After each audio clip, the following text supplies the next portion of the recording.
아침을 뉴스로 깨웁니다. YTN 라디오 김호성의 출발 새아침. 여러분 안녕하십니까. 출발 새아침 김호성입니다. 문재인 대통령의 대표 공약 중 하나였던 대통령 집무실 광화문 이전이 사실상 백지화됐습니다. 광화문 광장 재구조화 사업이 마무리된 이후에 장기적인 사업으로 검토하기로 했다. 이런 설명입니다. 현재 대통령 임기 때 집무실 이전은 사실상 물 건너간 셈이죠. 광화문 대통령 시대를 열겠다는 공약은 국민과 소통하고 청와대를 개방하겠다는 문재인 대통령의 의지였습니다.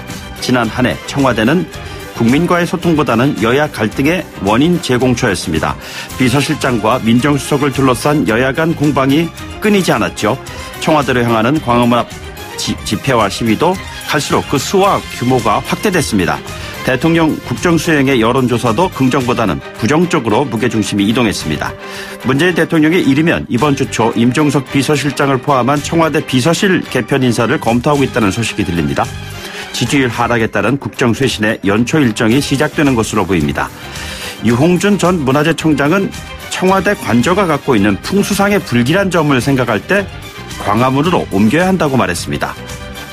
청와대는 대통령의 집 이전에 유권자, 국민들의 집이기도 합니다. 터가 문제인지, 공약이 문제인지, 실천이 문제인지 2019년 청와대를 바라보는 국민들의 눈길 어디로 향하고 있는 것일까요? 1월 7일 월요일입니다. 잠시 후 출발하겠습니다.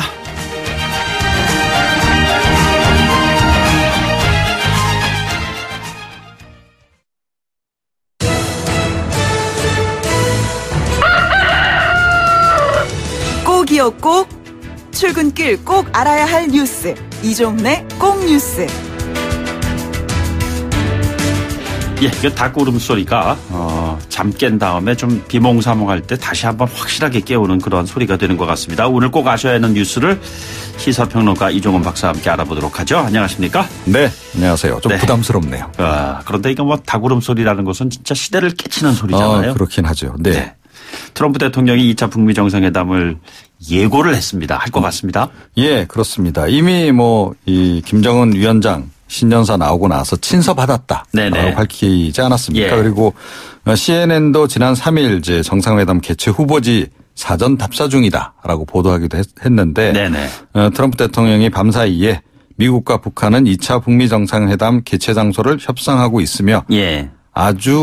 아마 아주 머지않아 발표될 것이다라고 얘기를 했습니다. 네네. 그리고 이제 김 위원장과 간접적으로 대화해 왔다. 우리는 북한과 매우 좋은 대화를 나누고 있다라고 언급을 했고요. 예, 예. 다만 제재와 관련해서는 제재 여전히 유효하고 우리가 몇몇 매우 확실한 증거를 얻을 때까지 계속될 것이다. 네네. 그러니까 물러설 의사가 없다. 예. 이렇게 다시 한번 더 강조를 했네요. 예, 북미 정상회담 무르익고 있는 이 시점에 조성길 주 이탈리아 북한 대사대리 이 미국 망명 이 문제는 네. 아무래도 그렇다면은 그 이후나 돼야 이루어지겠죠? 예, 그럴 가능성이 높아지지 않았나 이렇게 생각이 됩니다. 이 이탈리아 유력 일간지 이 꼬리에레 델라 세라에 따르면요. 네네. 작년 9월 북한으로부터 귀국 명령을 이미 받았답니다. 예. 인수인계하던 중에 11월에 이제 사라졌다는 거고 제3국으로 도피를 한 것을 이탈리아 정보기관이 찾아내서 다시 이탈리아로 데려왔다는 거죠. 그래서 비밀 장소에 보호 중이다. 네네. 이렇게 보도를 했어요. 예. 또 다른 일간지 일메사제로 같은 경우에는 이 북미 2차 정상회담을 고려해서 상대적으로 보안이 철저한 영국으로 갔을 수도 있다라고 또 보도를 내놓고 있고요. 네네. 아울러 미국 측이 2차 북미 정상회담을 의식해서 소극적 또는 뭐 좀 저울질 중인 거 아니냐라는 그런 예. 얘기도 있다 그러고요. 지금 이탈리아 쪽에서 여러 가지 설들이 지금 뭐 많이 좀 돌고 있는데 지금 미국, 이탈리아, 영국 또는 독일, 한국, 북한 한 5개 정보기관이 개입하고 있다는 설도 예. 있다고 합니다. 네네. 예. 미국 쪽에 1차 타진을 해보고 좀 즉답이 없으니까 다시 이탈리아 정부에 보호를 요청한 게 아닐까라는 예. 그런 생각도 듭니다. 알겠습니다. 경제계 이슈 가운데서는 최저임금 이슈가 뭐 여전히 굉장히 핫한 이슈인데 고용노동부가 오늘 그 최저임금 결정 구조 개편안 발표를 합니다. 예, 그렇습니다. 현재 최저임금위원회가 이제 그 노사 공익위원 각 9명, 그래서 네네. 모두 27명으로 구성이 돼 있죠. 네네. 근데 노사가 늘 대치를 하게 되면 공익위원들이 사실상 결정을 하는 그런 체제인데 네네. 이러다 보니까 정부의 의지가 과도하게 반영된다. 특히 이제 문재인 정부 들어서는 이 공익위원들도 좀 친노동계 성향이 많아서 결국 노동계 위원들과 뜻을 같이 해서 최저임금을 급속히 인상시키는데 기여해왔다라고 예. 사측이 또 반발을 했죠. 네네. 그러면서 또 소상공인하고 영세자영업체들은 지금 최저임금 차등화도 요구를 하고 있는데요. 네. 정부 쪽에서는 차등화는 일단 거부를 했습니다. 예. 그 대신에 최저임금 결정구조 개편은 좀 고려해 보겠다라고 얘기를 했고 네네. 오늘 이제 그 대안이 나오는 겁니다. 예, 예. 지금 이원화 방안이 일단 가장 핵심일 것으로 알려지고 있습니다. 그러니까 구간설정위원회하고 결정위원회 두 개의 위원회로 나눈다는 거죠. 네네. 그러니까 전문가들이 이제 이 구간설정위원회에 들어가서 최저임금 인상 구간을 먼저 결정을 한다는 겁니다. 예, 대략 예. 몇 퍼센트에서 몇 퍼센트 사이에서 결정하면 좋겠다라고 네네. 이제 구간을 이렇게 정해주면 네. 그다음에 결정위원회에서 이제 이거를 최종적으로 노사 양측 그리고 이제 공익위원들까지 참여해서 결정하도록 하겠다. 뭐 이런 얘기인데요. 네네. 노동계 쪽에서는 당연히 반발하고 있습니다. 네네. 노동계는 현재의 어떤 결정 구조가 더 유리하다라고 지금 네네. 보고 있는 거죠. 그래서 한국노총하고 민주노총이 9일 날 일단 공동 대응 방안 논의할 예정으로 알려지고 있습니다. 예, 이 구간 결정이라는 것이 지금 보면은 2017년에서 18년 넘어갈 때 16.4%, 18년에서 19년 넘어갈 때 10.9% 뭐 네. 이런 식의 얘기돼 있었잖아요. 그런데 그것을 딱 집어서 얘기하는 것이 아니라 일정 구간을 설정한다는 것이죠. 예를 들어서 뭐 최저 5%에서 뭐 최고 10% 이내에서 네네. 뭐 정해주면 좋겠다라고 이야기하면 결정위원회에서 이제 그 중에서 이제 설정을 딱 하는 거죠. 예. 그러니까 나름대로 이제 그 신축성 있는 여지를 조금 더 이제 주는 겁니다. 그리고 이제 전문가들의 의견을 특히 이제 객관적으로 반영하겠다. 네네. 그러니까 뭐 경제 성장률이라든지 뭐 또 물가 이런 거까지 다 고려해서 예, 예. 전문가들이 일단 대략 그 선을 정하면 거기서 이제 최종적으로 하겠다 이런 얘기입니다. 네네. 미국 그 금리 인상할 때 보면은 그 기준금리 인상할 때 보면은 구간을 이렇게 정해가지고서 하고 그렇게 얘기하잖아요. 그렇기도 하죠. 네. 네. 문재인 대통령이 오늘 중소 벤처기업인들하고 타운홀 미팅을 가질 예정이다. 네. 이 타운홀 미팅이라는 게 이제 여러 사람들이 이렇게 모인 공개적인 자리에서 일종의 증문즉답 형식으로 그렇죠. 토론하는 거잖아요. 대화를 나누는 거죠. 자, 여기서도 최저임금 문제가 나오겠죠, 그럼? 예. 그래서 오늘 최저임금 결정구조 개편안을 좀 먼저 발표하는 거 미리, 아니냐라고 하는 얘기도 있습니다. 이달 중순께는 대기업 중견기업인들하고도 또 이 타운홀 미팅 가질 예정이기도 한데요. 네네. 오늘은 중소기업 또 벤처기업인 한 200여 명 오후 2시에 청와대 영빈관으로 초청해서 이제 이 얘기를 듣는 시간을 갖는다고 합니다. 네네. 그런데 당초에 소상공인하고 자영업자도 포함될 것이라고 청와대가 발표를 했거든요. 예. 그런데 이후 제외된 것으로 알려지면서 왜 우리만 빼느냐라고 또 약간 반발이 나왔고 네네. 결국 소상공인하고 자영업자들하고 대화는 좀 부담스러워서 그런 거 아니냐라는 얘기까지 나왔어요. 네네. 그러니까 청와대 쪽이 지금 혼선이 있었다. 별도 일정을 마련할 예정이다라고 일단 해명을 하고 있는 상황인데요. 네네. 최근에 청와대 참모진들이 좀 사전 스크린이 과도하다라는 지적이 사실은 여기저기서 많이 터져나오고 있습니다. 예. 이번에도 그런 것은 아닐지 약간 걱정이 되긴 합니다. 알겠습니다. 그리고 또 이게 또 무슨 일입니까? 국가정보원 직원이 유서를 남기고 숨진 사건이 발생을 했는데 네. 물론 뭐 미리 여러 가지 예상을 할 필요는 없겠습니다만 어쨌든 이 상황 자체가 또 많은 또 이야기들을 불러일으키고 있어요. 예. 43살의 국정원 직원입니다. 그러니까 한창 일할 나이 아니겠습니까? 네네. 가족에 따르면 그제 오후에 이제 볼 일이 있다라고 외출했고 돌아오지 않으니까 어제 새벽 4시 한 반 정도께 경찰에 실종 신고를 했다는 거고요. 네네. 오후 1시 반 정도에 경기도 그 용인의 한 주택가 공터에 세워진 자신의 차 안에서 숨진 채 발견이 된 겁니다. 네네. 집에서 A4 용지 3장 정도 분량 유서도 나왔다고 하는데 그 내용은 뭐 자세히 안 전해지고 있지는 않습니다만 네네. 가족들에게 뭐 미안하다 이런 내용인 것으로 일단은 전해지고는 있습니다. 국정원 측에서 어느 부서에서 근무했는지는 확인해 주질 않았다고 하고요. 예. 경찰 쪽에서는 아직 업무하고의 연관성 뭐 이런 거는 발견하지 못했다라고 지금 이야기는 하고 있습니다. 네네. 그러면 도대체 무슨 일일까요? 예. 그래서 지금 이제 부검을 의뢰하는 방안도 검토 중이라 그러는데 그러니까 국정원 직원들이 이렇게 사망하는 특히 뭐 이렇게 극단적 선택을 하는 것으로 이렇게 추정되는 그런 일이 있을 때마다 늘 나오는 얘기가 있죠. 자살 당한 거 아니냐. 네네. 이번에도 그래서 그런 논란이 좀 일고 있는 상황입니다. 알겠습니다. 지켜보도록 하죠. 네, 오늘 말씀 여기까지 듣도록 하겠습니다. 고맙습니다. 네. 지금까지 이종훈 시사평론가였습니다.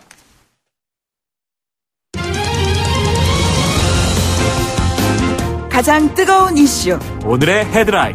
출발 새아침 헤드라인 인터뷰.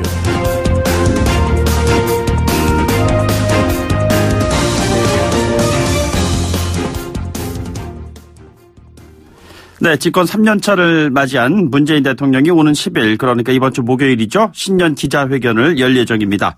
3년차 국정운영 방향도 제시하고 기자들과 허심탄회한 질의응답 시간도 가질 예정인데요. 신년 기자회견 전에 청와대 2기 개편이 있을 것이다. 이런 전망도 나오고 있습니다. 정치권에서 이 부분을 어떻게 보고 있는지 야당 중진 의원이시죠. 바른미래당의 박주선 전 대표를 전화로 연결하겠습니다. 의원님 안녕하십니까?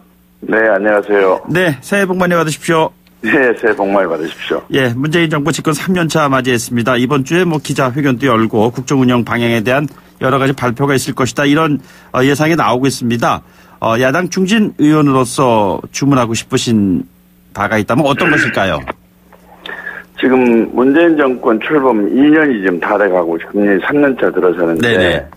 원래 취임사에서 또는 대선 공약으로 약속했던 부분에 대한 평가를 해보면 성과가 거의 없습니다. 네네. 네, 그러다 보니까 국민들로부터 불만이 터져 나오고 또 그다음에 여러 가지 청와대의 그 공직기관 확립과 관련된 그동안의 관성에서 벗어나지 못한 또 네네. 적폐를 청산한다고 하면서도 새로운 적폐가 쌓이는 등 여러 가지 지금 민낯이 드러나고 있는데 분위기 쇄신이 필요하다고 생각이 돼서 개각 비서실 개편 또 더 나아가서 개각까지도 해야 된다고 생각하는데 네네. 제가 꼭 한 말씀 드리고 싶은 것은 대통령께서 취임사를 하시면서 비록 나를 지지하지 않았더라도 유능한 사람이라면 참고초를 해서라도 등용을 시키겠다 이런 말씀하셨는데 그것을 좀 지켜야 한다고 생각합니다. 네네. 전부 코드 인사, 소위 말하는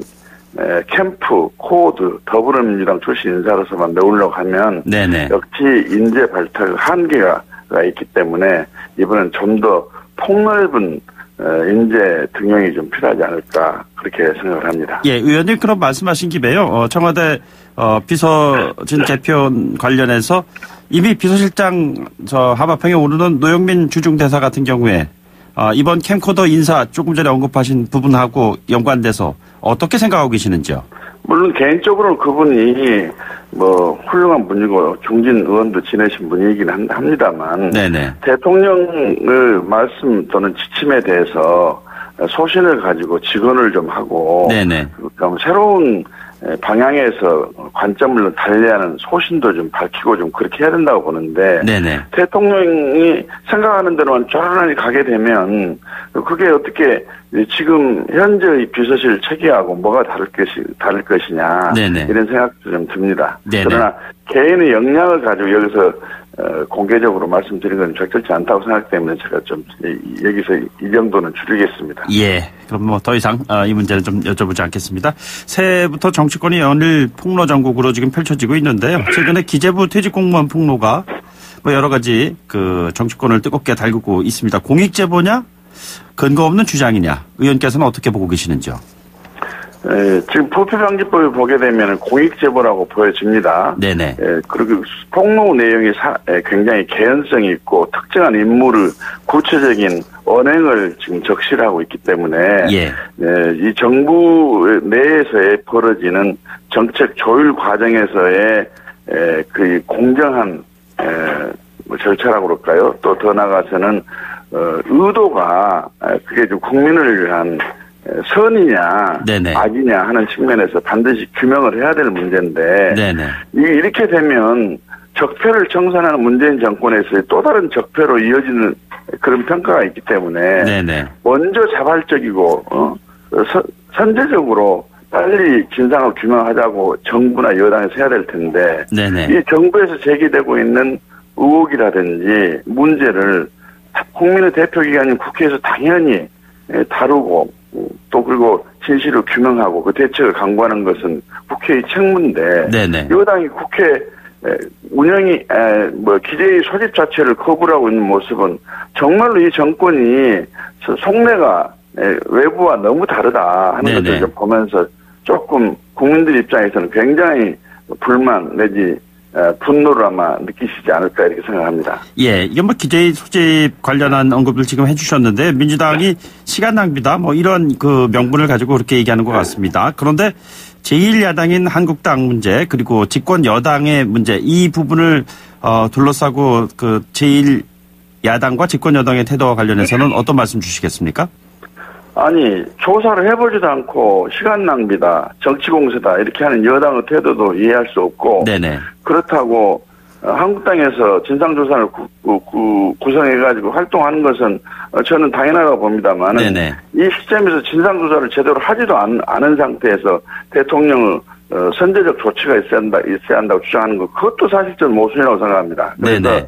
이 시점에서는 진상을 규명하는 것이 급선무다, 예. 우선이다. 저는 그렇게 생각합니다. 예, 진상조사를 하기 위해서 여러 가지 지금 의견들이 나오고 있습니다만 한국당의 민주당의 손혜원 의원 같은 경우에는 이 전 사무관과 관련된 페이스북의 글을 통해서 이 사태의 본질은 개인이 돈이 필요해서 그랬다 이런 얘기까지 하고 있습니다. 본말이 전도됐다고 보십니까? 대단히 본말이 전도됐죠. 왜 진상을 규명도 하지 않으면서 이 폭로자에 대해서 이렇게 인격 살인을 하는 그야말로 국회의원으로서 할 수 없는 국민의 대표기관인 국회의원이 이렇게 저속한 말을 한다는 것 자체가 정말 부끄럽다고 생각됩니다. 네네. 그렇기 때문에 이런 말장난할 것이 아니라 의혹이 제기됐으면 반드시 진상을 규명하는 조치가 우선적으로 따라야 한다고 저는 생각하기 때문에 네네. 여기서 주저할 일이 아니고 진상조사를 하고 이게 만일 사실이 아니고 공익적 목적도 아니고 개인의 소영웅주의 내지는 공명심에서 일어난 일이 했다 한다면 고발 조치가 돼 있으니까 검찰 수사로 박히면 될 일입니다. 네네. 의원께서 몸담고 있었던 분야에 대한 질문 하나 드리겠습니다. 검찰개혁 관련해서요. 그 조국 청와대 민정수석이 검찰개혁과 관련된 글을 페이스북에 올렸습니다. 공수처 제정하고 수사권 조정. 행정부와 여당이 협력해서 법안을 만들어 국회에 제출했다. 국민 여러분 도와달라. 이런 요지의 얘기입니다. 검찰 개혁 필요성에 대한 입장은 어떻게 가지고 계시는지요? 아주 공감합니다. 네네. 그동안에 검찰이 국민으로부터 불신을 많이 받아왔고 집권 세력에 대해서는 제대로 검찰권을 행사하지 못하고 또 힘이 없는 전 정권 세력에 대해서 너무 과도한 검찰권 행사를 한다는 비판에서 벗어날 수도 없고 그렇습니다. 그런데 네네. 이런 검찰을 그대로 존속을 시키려고 한다면 이 검찰의 내부 개혁 조치가 먼저 돼야지. 네네. 지금 고위공직자 비리 수사처를 만든다고 그래서 검찰이 고쳐진다고 보기가 어렵습니다. 예. 또 오히려 두 기관 간의 경쟁 내지는 성과에 집착을 하다 보면 결국은 그 피해가 고스란히 국민에게 돌아온다 하는 점을 생각해 볼 때 선 검찰 개혁이 맞는데 검찰 개혁의 방안으로서 공수처 주장을 하는 것은 앞뒤가 안 맞다 저는 그렇게 생각하고요. 네네. 수사권 조정 문제는 지금 과도한 수사권의 집중이 돼 있으면서 제대로 수사 지휘권을 행사를 못하는 부분이 있습니다. 예. 그 부분을 과감하니 개혁 차원에서 그다음에 수사의 공정성 확보 차원에서 이야기가 돼야 한다고 저는 생각합니다. 예. 당내 문제 관련한 질문 하나 드리겠습니다. 바른미래당 탈당 행렬이 이어지고 있다. 이런 기사도 지금 나오고 있습니다만 최근 탈당계 제출한 박종진 물론 언론계 인사이기도 했습니다만 이런 표현했습니다. 이혼 앞두고 각방 쓰는 부부 사이다. 통합 실험이 끝났다. 실제 당내 상황이 어떤지요?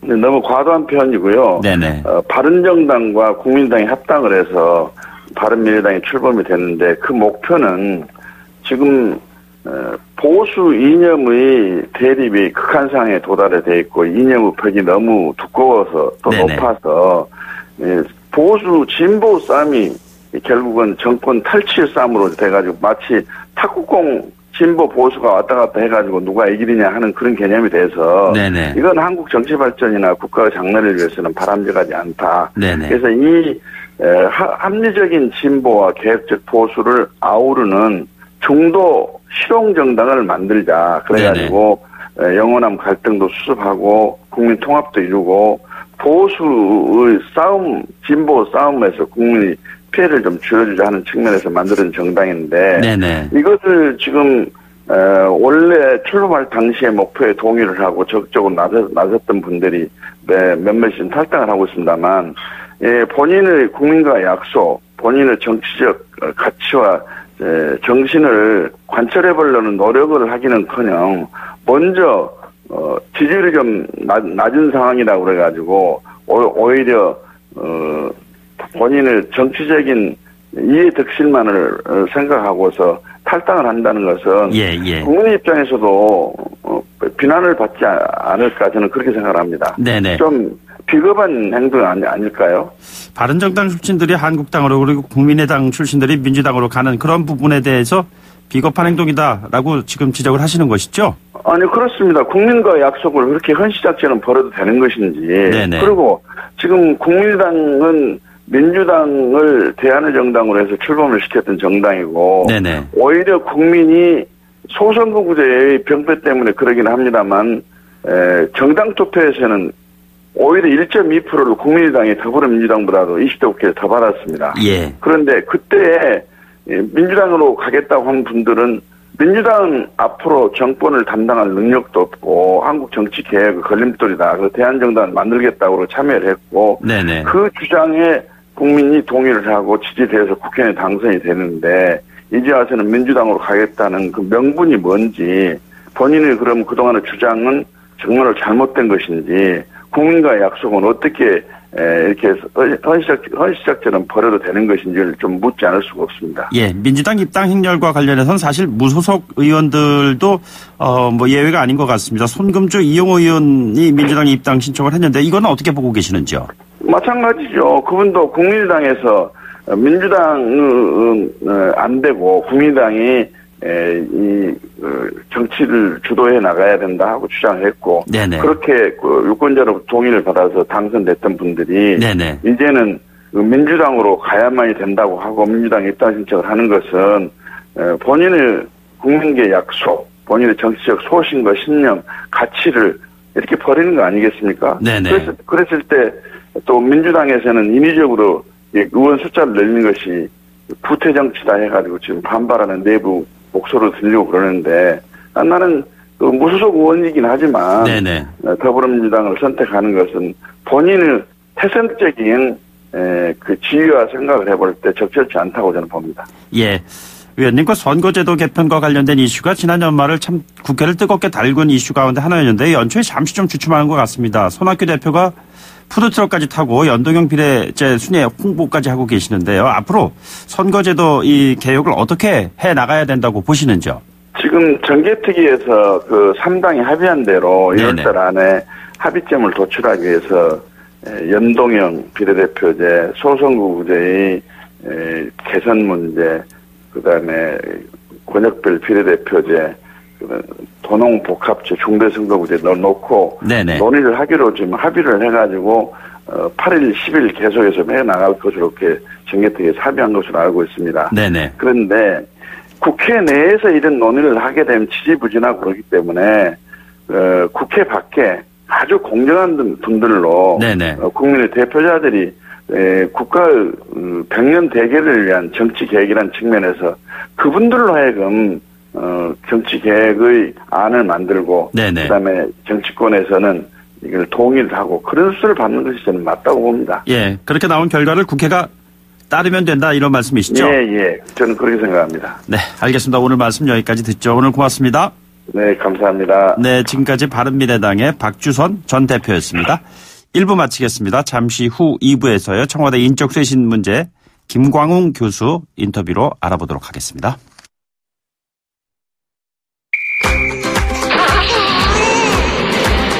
출발! 모든 뉴스가 출발하는 곳. 새아침, 희망의 새아침을 여는 곳. 청취자 여러분께서는 지금 YTN 라디오 출발 새아침과 함께 멋진 하루를 출발하고 있습니다.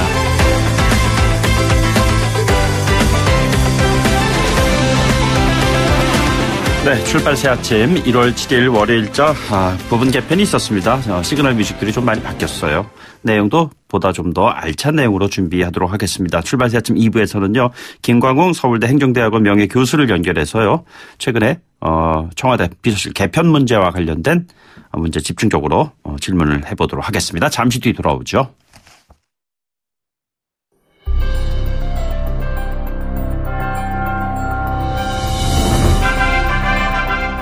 출발 새 아침. 원로가 전하는 탁월한 식견과 이야기. 출발 원탁회의.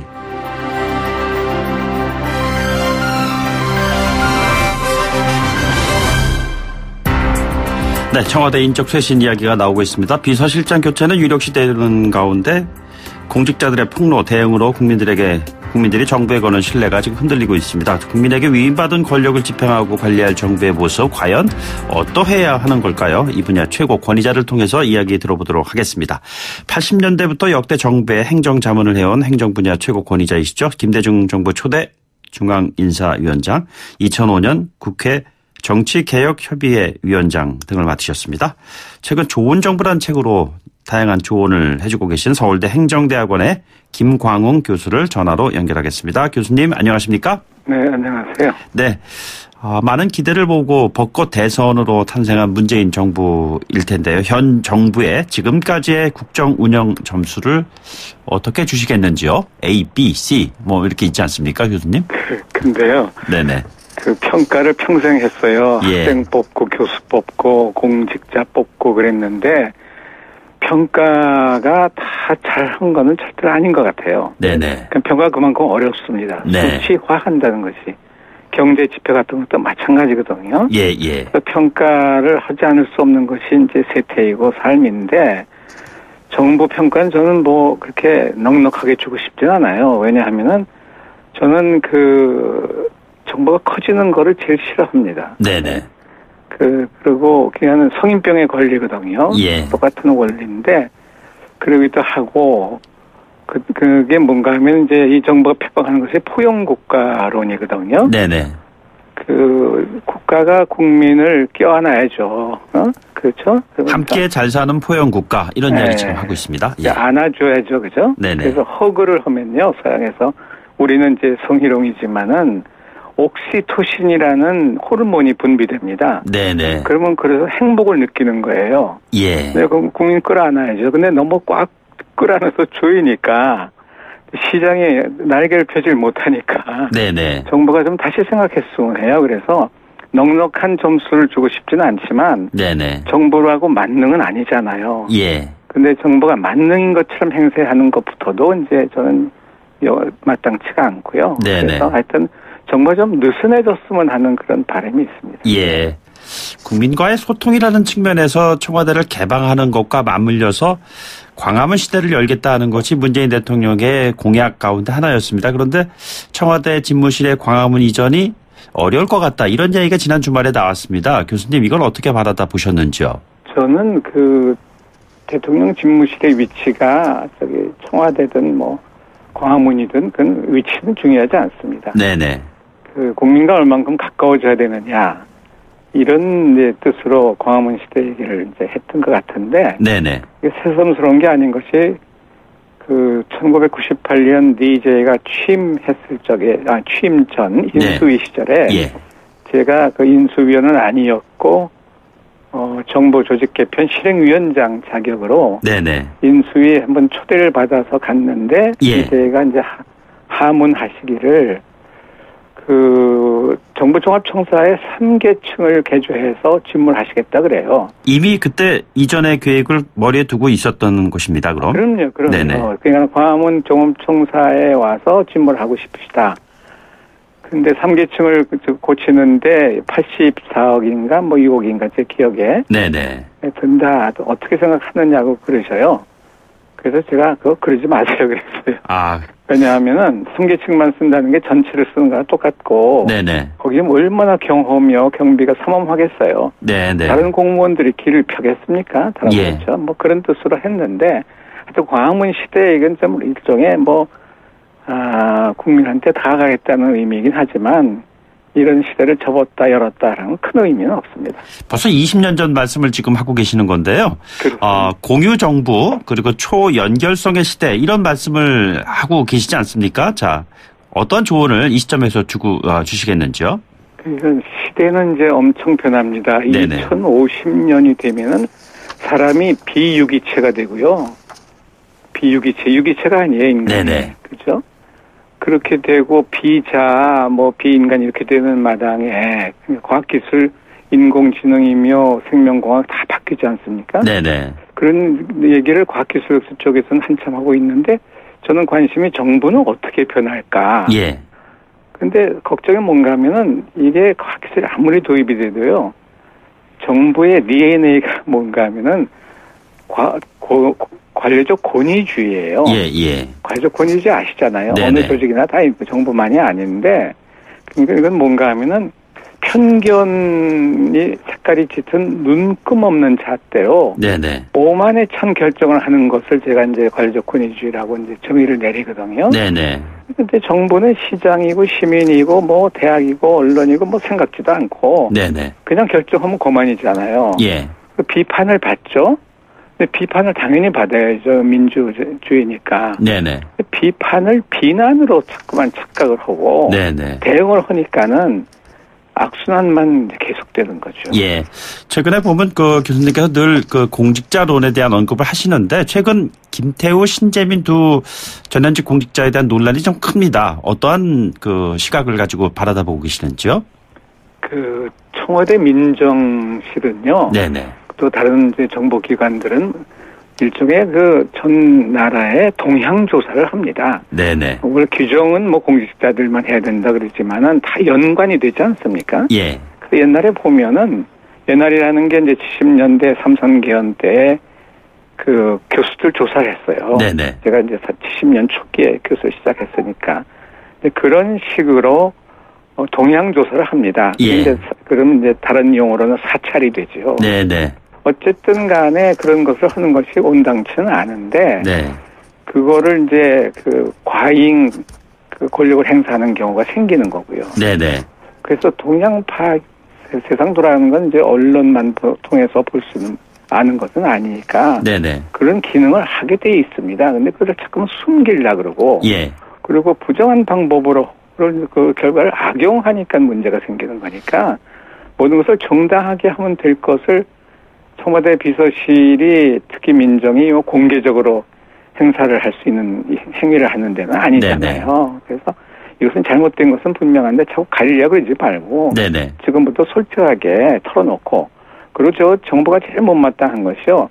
힘드니까 국민한테 도와달라 그래야지 예. 계속 지시만 하고 고치라 그러고 겁만 주고 그러니까 국민이 정부 좋아하겠습니까? 네네. 이 시점에서 청와대 비서실장 교체는 시의적절하다고 보고 계시는지요? 저는 이제 다른 생각이 좀 있어요. 뭔가 하면은 제 동기들도 비서실장 지내고 그래서 이제 하는 얘기인데. 네네. 물론 이제 비서라는 거는 이제 눈 감고 입 다물고 있어야 되는 거죠. 예. 그런데 클린턴 대통령 때 임마누엘이라고 비서실장이 폭스뉴스인지 어디 ABC인지 나가가지고 네네. 진행자고 아주 대판 토론을 벌여요. 예. 그래서 비서실장이 저렇게도 하는구나 전화라는. 그래서 그런 역할이 대통령 혼자서 다 할 수 없으니까 네네. 실장이든 누구든 나가서 공개적으로 언론하고 토론을 한다든가 하는 것이 참 좋아 보였는데 우리나라는 이상하게 힘의 중심이 되어가지고 예. 선글라스 끼고 장관 대동하고 DMZ 갔다 그러면 사람들이 그렇게 좋게 생각하지 않을 거 아닙니까? 네네. 그런 인상의 문제인데 하여튼 저는 이제 비서실의 역할이 또 무슨 다음 질문 어떤지 모르지만은 청와대를 이제 크게 고쳐야 한다는 인식을 저는 갖고 있습니다. 예. 조금 전에 일부에서 박주선 의원이 이런 얘기를 했습니다. 흔히 말하는 지금 문재인 정부의 캠코더 출신 인사들 캠프 네. 코드가 맞고 더불어민주당 이런 인사들에 국한돼서 하다 보니까 삼고초려하는 노력을 찾아볼 수가 없다 이런 얘기를 했는데 교수님 같은 생각 가지고 계시나요? 인사는 아시듯이요. 제가 보통 말하는 게 잘해도 본전도 안 됩니다. 네네. 그럼 경쟁자들이 더 우수한 경우가 많거든요. 예. 근데 그 탈락되지 않습니까? 네네. 그럼 가만히 있겠습니까? 평이 또 나빠지죠. 예. 근데 인사 하나 잘하면요. 참 그 정부의 이미지가 다 달라지는데. 네네. 그 읽어보셨겠지만은 댄 브라운이 쓴 소설 오리진에서 보면은 패턴은 잘하는데 반복이 되는 패턴은 하는데 코드는 힘들다 그래요. 네네. 근데 우리는 인사 코드 하니까는 그런 말을 이제 쉽게 쓰는데 코드라는 건 새로운 것을 만드는 걸 코드라고 합니다. 네네. 예를 들면 음악의 악보, 그리고 수학의 공식 같은 거, 새순이 나무에서 돋는 거, 네네. 윤리 강령을 만드는 거 이런 게 코드거든요. 적용을 하면 답이 나오는 건가요? 적용을 하면 답이 나오는데 그 적용하는 공식을 만들어내지 못하는 거죠. 네네. 그러니까 전 정부가 하고 있는 것을 똑같이 하는 거잖아요. 예. 나아질 게 하나도 없는데 전 정부 뭐 적폐라고 욕만 하고 있으니 노소 침맥기 아닙니까? 네네. 자, 교수님과 좋은 정부라는 책도 내고 그러셨습니다. 이 좋은 정부가 되기 위해서 문재인 정부에게 조언을 좀 부탁드리겠습니다. 짧게 좀 말씀해 주시기 바랍니다. 네, 정부는 청와대는 뇌니까 창조적이어야 됩니다. 네네. 뇌는 사람 몸에서 2.3%를 차지하는데 원래 에너지는 한 20% 쓰거든요. 예. 근데 지금 청와대는 70-80% 에너지를 쓰고 있습니다. 네네. 그 내각이 좀 숨도 쉬고 달리고 하는 그런 여유를 보였으면 합니다. 알겠습니다. 교수님 오늘 말씀 여기까지 듣죠. 고맙습니다. 네, 지금까지 서울대 행정대학원 김광웅 교수였습니다. 네, 출발새 아침 3부는 8시 뉴스 듣고 돌아오겠고요. 3부에 날씨가 있습니다. 네, 날씨 궁금하신 분들 채널 고정해 주시기 바랍니다.